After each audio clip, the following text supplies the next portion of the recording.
So this is what I thought it looked like to break material into small pieces when I first tried it. So I'll let you read the slide. And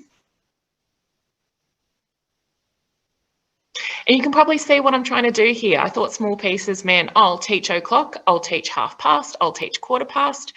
And that's what I thought it meant in my head, because I'd never broken it down even to that level before.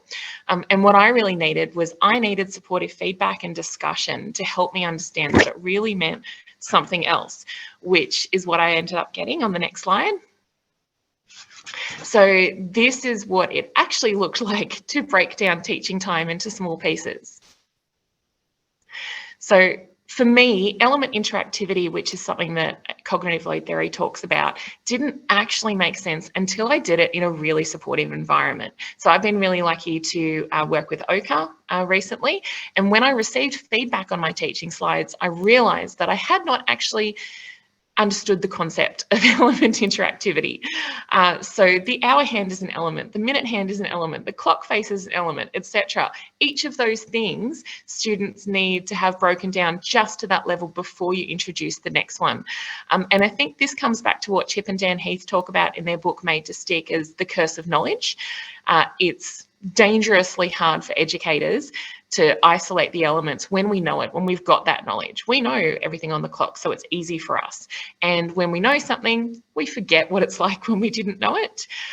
So it comes back to knowing both the theory of cognitive load, but also your people, because what I needed from my middle leaders was people who could identify the feedback that I needed at that point and support me to take those next steps and give me that sort of just in time.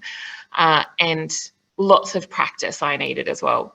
So I was really lucky that the middle leaders at OCA were so kind and understanding, because that support, I needed that generosity. I was feeling somewhat confident by that point, but I hadn't actually received feedback from people who are more experienced in the principles. And that's a really scary thing for a teacher. So we really need leaders who can be generous and considerate of that. And I got it, and it was absolutely invaluable.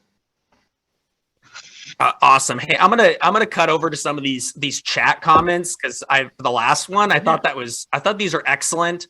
Talking a lot about talking about a child that has ADHD and how she explains the child herself just wants to get to the important stuff, the meat, all of the desserts, right? All the stuff, all the sweets on the outside. Sort of, let's get rid of that so we can focus on what really matters. And that's, to me, that's the interesting part of learning, right?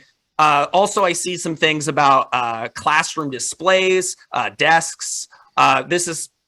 I honestly thought starting out my career that I would look more innovative if my classroom looked like a factory that just got bulldozed by a bunch of inquiring scientists or something, right? And instead trying to make my place a little bit more organized. Let's continue, but thank you for your participation.